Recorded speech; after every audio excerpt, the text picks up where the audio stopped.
Welcome back dear students. तो आज का टॉपिक है टेरिडोफाइट्स और इसका रिप्रोडक्शन। टेरिडोफाइट में रिप्रोडक्शन स्पोर्स के द्वारा अचीव किया जाता है और ये स्पोर्स स्पोरेंजिया में बॉर्न होते हैं। तो यहाँ स्पोर्स दो तरह के हो सकते हैं, या तो होमोस्पोरस स्पोर्स हो यानी कि दोनों ही स्पोर्स यानी कि सेम टाइप के स्पोर्स बन रहे हों, यानी सभी स्पोर्स मॉर्फोलॉजिकली आइडेंटिकल हों, या फिर हेट्रोस्पोरस भी हो सकते हैं। हेट्रोस्पोरस यहाँ पर दो तरह के स्पोर्स बन रहे हैं।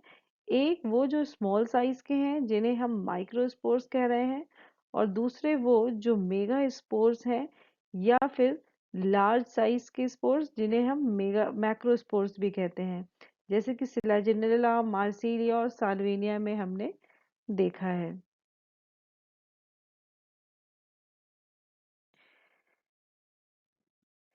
सभी स्पोर्स यहाँ फर्टाइल लीफ से बन रहे हैं और इन्हीं फर्टाइल लीव्स को हम लोग स्पोरोफिल्स कहते हैं। तो स्पोरोफिल्स और कुछ नहीं, लीफ है जो स्पोरेंजिया को बियर कर रही हैं और इसके अंदर ही स्पोर्स बन रहे हैं। माइक्रोस्पोर्स यहाँ पर नंबर इनका बहुत ज़्यादा है जो कि माइक्रोस्पोरोफिल के अंदर बन रहे हैं, और मेगा स्पोर्स जो है वो मेगा स्पोरेंजियम में प्रेजेंट है और ये मेगा स्पोरोफिल पर लगे हुए हैं। तो दो तरह के स्पोरोफिल्स भी हो गए, माइक्रोस्पोरोफिल्स एंड मेगा स्पोरोफिल्स, जो कि दो तरह की स्पोरेंजिया को बॉन्ड कर रहे हैं।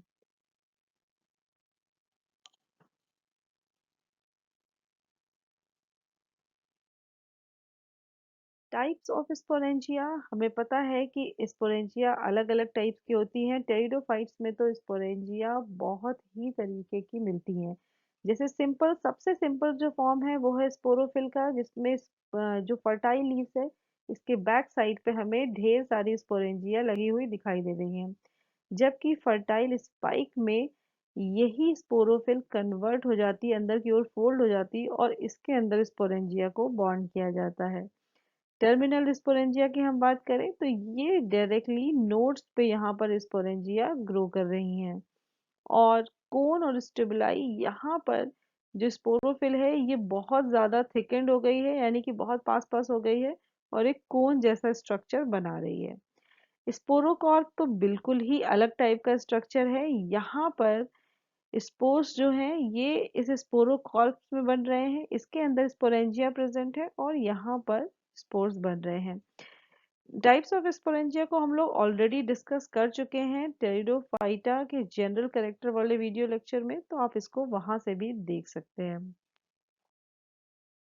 स्पोरेंजिया की डेवलपमेंट की हम बात करें तो यहाँ पर दो तरह का डेवलपमेंट एविडेंट है, यू स्पोरेंजिएट एंड लेप्टोस्पोरेंजिएट, और इसी के बेसिस पे हम टेरिडोफाइटा को डिवाइड करते हैं, eusporangiate pteridophytes and leptosporangiate pteridophytes.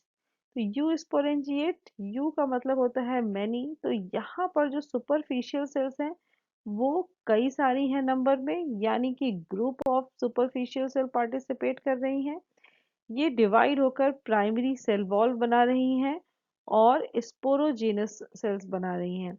ये स्पोरोजीनस सेल्स आगे चल के स्पोर मदर सेल और फिर स्पोर टीट्रेट्स बनाएंगी, और जबकि जो प्राइमरी वॉल सेल है ये आगे चलकर ये पूरे स्पोरेंजियम की वॉल बनाएगी। वॉल की सबसे इनर लेयर जो है ये टैपिटम है। टैपिटम का काम मोस्टली क्या है, नरिशमेंट प्रोवाइड करना टू द ग्रोइंग स्पोर्स, और ये स्पोरेंजियल वॉल पूरे के पूरे स्पोर्स के डेवलपमेंट को बचा के रखती है एक्सटर्नल इन्वायरमेंटल इफेक्ट्स से। लेप्टोस्पोरेंजिएट डेवलपमेंट में यहाँ पर एक सिंगल सेल है जो इन्वॉल्व हो रही है इसके डेवलपमेंट पे, और इसी सेल में सबसे पहले इस यही सेल जो है वो डिवाइड होके आउटर सेल और इनर सेल में डिवाइड हो रही है।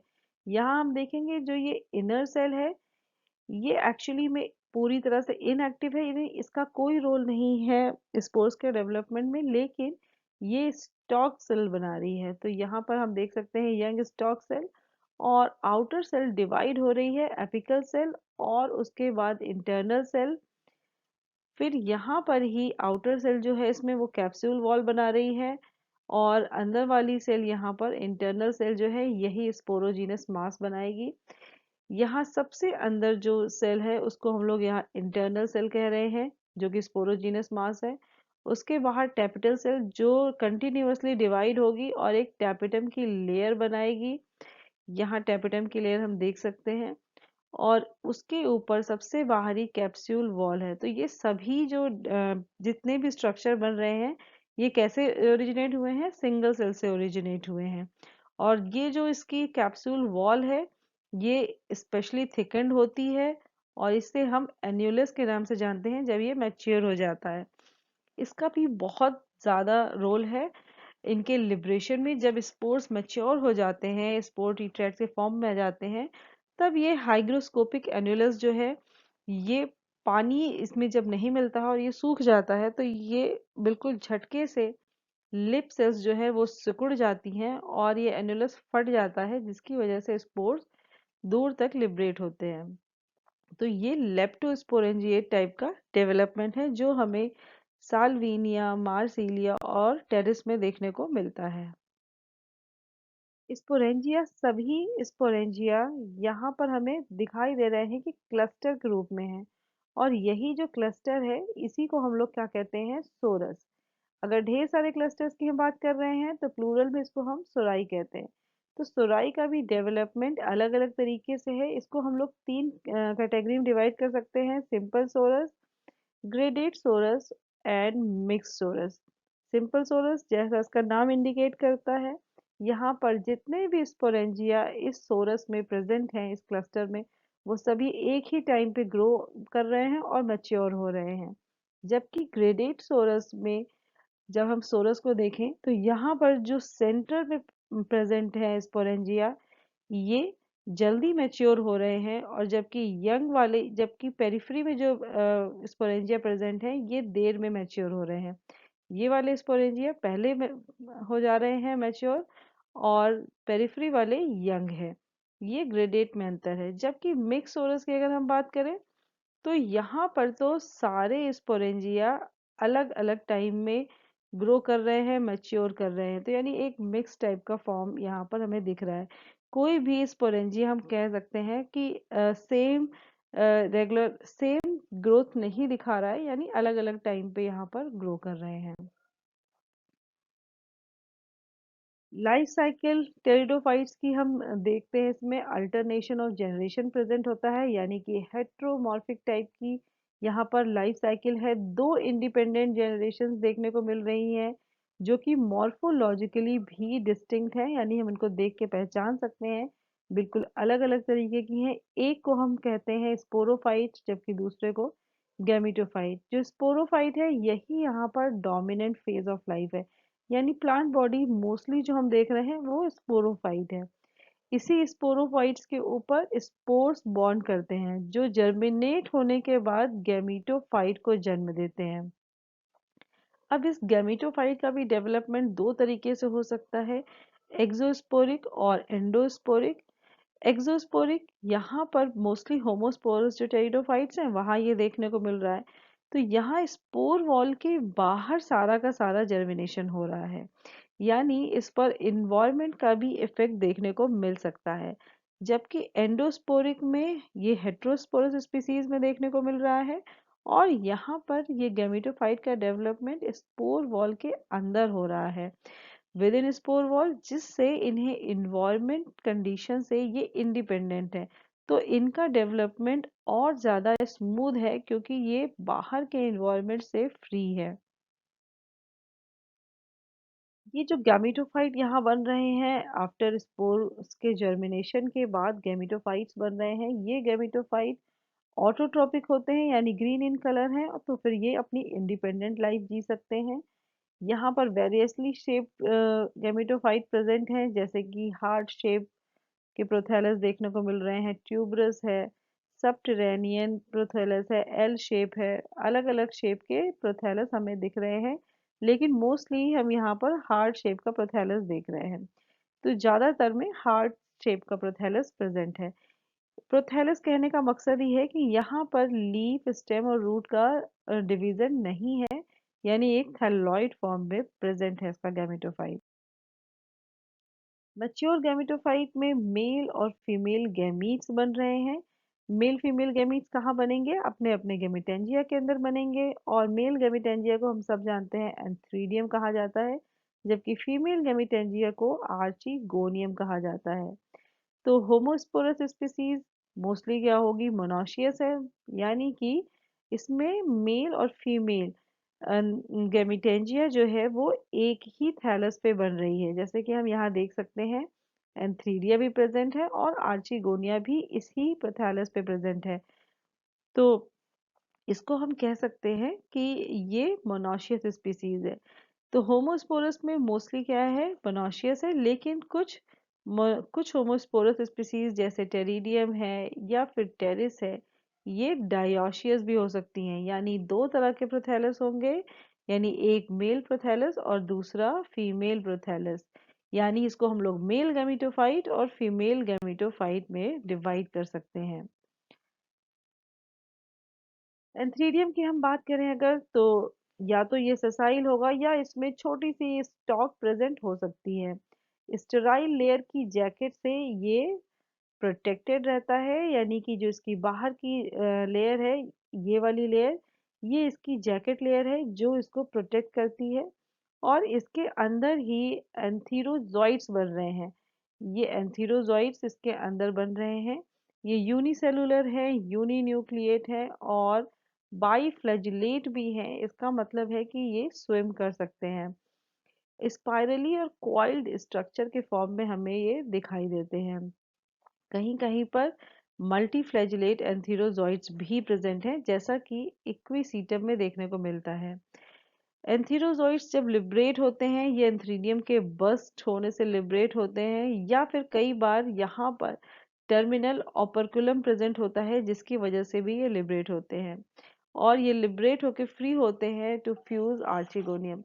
आर्चिगोनियम ये जो फीमेल पार्ट है, यहाँ पर ही एग सेल बनेगी। तो ये एक फ्लास्क टाइप का स्ट्रक्चर है। यहाँ देख सकते हैं इसमें कि नेक कैनाल सेल प्रेजेंट है और वेंट्रल कैनाल सेल प्रेजेंट है और सबसे नीचे एग सेल प्रेजेंट है। तो कोई भी स्पर्म जो है वो नेक कैनाल से होते हुए वेंट्रल कैनाल सेल तक पहुंचता है और उसके बाद एग सेल तक पहुंच के एग सेल से फ्यूज करता है, जिसको हम लोग फर्टिलाइजेशन कहते हैं। वाटर फर्टिलाइजेशन के लिए बहुत एसेंशियल है, क्योंकि आपको पता है एंथीरोजॉइट्स फ्लैजिलेट है, इसका मतलब वो स्विमिंग कर सकते हैं और उनको चलने के लिए पानी की ज़रूरत पड़ती है, और इसी वाटर में पहुंचकर वो नेक सेल तक पहुंचते हैं, नेक कैनाल सेल तक। यहाँ पर वाटर की अगेन नेसेसिटी है, क्योंकि नेक कैनाल सेल पहले वाटर को एब्जॉर्ब करेगा और तभी ये डीजेनरेट होके एक एंट्री पॉइंट बना देते हैं। तो ये एंट्री पॉइंट म्यूसिलेज से भर जाता है, और म्यूसिलेज होने की वजह से एंथीरोजॉइड का डेसिकेशन को बचाता है ये, और एंथीरोजॉइड इजीली एग सेल तक पहुंच जाते हैं। तो मेल और फीमेल गैमीट सब जब मिल गए हैं, तो यहाँ पर क्या होगा? फ्यूजन होगा, एग से फ्यूज करता है और डिप्लॉयड जाइगोट बनाता है। तो ये डिप्लॉयड जाइगोट ही हम कह सकते हैं मदर सेल है स्पोरोजीनस जेनरेशन की। ये हम देख सकते हैं यहाँ पर एग फर्टिलाइज हो रहा है, स्पर्म मिल गया है, एग सेल है, स्पर्म है, और ये फर्टिलाइजेशन हो रहा है। उसके बाद फर्टिलाइजेशन के बाद ही यहाँ पर डेवलपमेंट होगा। जाइगोट ही आगे चल के नई जनरेशन स्टार्ट करता है, यानी न्यू स्पोरोफाइट को स्टार्ट कर रहा है। तो ये जाइगोट डिवाइड होगा और एम्ब्रियो का फॉर्मेशन करेगा। एम्ब्रियो का जो शुरुआती का डेवलपमेंट है, बिल्कुल अर्ली डेवलपमेंट, वो तो गैमेटोफिटिक टिश्यू पर ही डिपेंड करता है। यानी कि यहाँ न्यूट्रिशन जो है वो गैमेटोफिटिक टिश्यूज से लिया जा रहा है। तो आर्चिगोनियम के अंदर ही पूरा फर्टिलाइजेशन हुआ है, वहीं पर जाइगोट बना है। तो इजीली ये क्या होता है, आराम से न्यूट्रिशन ले सकता है।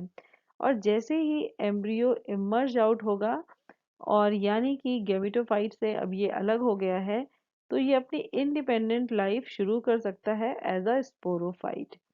यहाँ पर हम देख सकते हैं ये है गैमेटोफिटिक टिश्यू और इसमें से ये निकल रहा है स्पोरोफाइट।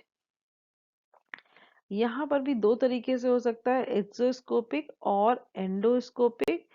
एक्सोस्कोपिक जहाँ एपिकल पोल जो है ये बाहर नेक की तरफ देखने को मिलता है, एपिकल पोल किसका, जाइगोट का। और जहाँ पर एपिकल पोल आर्चिगोनियम के बेस की तरफ है उसको हम एंडोस्कोपिक कहते हैं, जैसा कि आइसोटिस, लाइकोपोडियम और सिलेजुला में देखने को मिलता है। अल्टरनेशन ऑफ जनरेशन टेरिडोफाइट्स में देखने को मिलती है। यहाँ पर टू मॉर्फोलॉजिकली डिस्टिंक्ट जनरेशन है, जैसा हम लोग ने पहले देख लिया है कि इसमें गैमेटोफाइट भी प्रेजेंट है और स्पोरोफाइट प्रेजेंट है। स्पोरोफाइट हमेशा ही डोमिनेंट फेज है, चाहे वो होमोस्पोरस टेरिडोफाइट हो या फिर हेट्रोस्पोरस टेरिडोफाइट हो, लेकिन फिर भी हमें दो डिस्टिंक्ट फेज देखने को मिल रहा है, क्योंकि यहाँ पर जो भी गैमेटोफाइट बन रहा है ये भी क्या है, इंडिपेंडेंट लाइफ जी रहा है। तो यहाँ पर हमें दो तरीके की लाइफ साइकिल, दो तरीके की जनरेशन देखने को मिल रही है जो अल्टरनेटली एक के बाद एक बन। That's all for today. Thank you.